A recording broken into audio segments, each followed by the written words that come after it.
ये जो इमेज आप देख रहे हैं ये अमरूद यानी कि गुआवा, जिसको बोटानिकली हम सीडियम गुआजावा कहते हैं, उसका फूल है। इसके फूल में आप मेल और फीमेल पार्ट दोनों देख पा रहे होंगे, इसलिए ये एक सेल्फ पॉलिनेटेड और बाइसेक्सुअल फ्लावर है।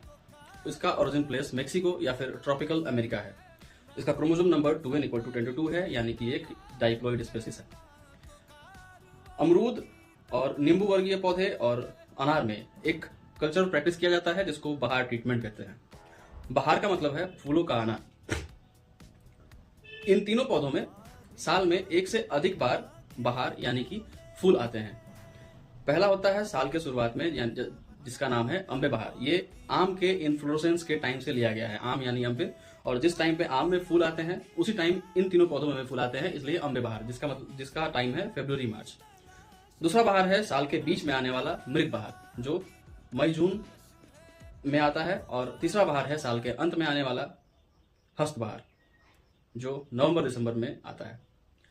अब जाहिर सी बात है कि कोई भी पौधा अगर अपने साल में जीवन चक्र में हमेशा ही फूल और फल देते रहे तो उसका फल का क्वालिटी अच्छा नहीं होगा, थोड़ा सा कॉम्प्रोमाइज हमें करना पड़ेगा।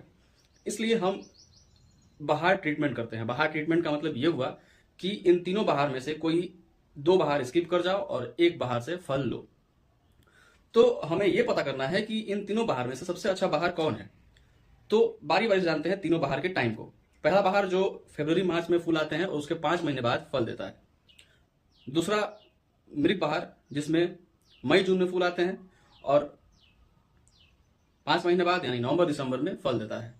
तीसरा बहार हस्त बहार, जो नवंबर दिसंबर में फूल देता है और फरवरी मार्च में फल देता है। अगर मृग बहार की बात करें तो ये जून जुलाई में इसमें फूल आते हैं, जिस समय मानसून का समय होता है, और इस समय फंगल डिजीज, इन्फेक्शंस और कीट का भी ज्यादा प्रकोप होने का चांस होता है। इसलिए हमें अगर कोई बहार स्किप करना है तो मृग बहार को स्किप करना चाहिए।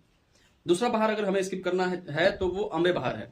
अम्बे बहार साल के शुरुआत में आता है और जून जुलाई के टाइम, मई मानसून के टाइम ही फल देता है। उस समय फ्रूट फ्लाइज का भी थोड़ा सा अटैक बढ़ता है। सबसे बेस्ट जो बहार है वो है हस्त बहार। ये साल के अंत में आता है।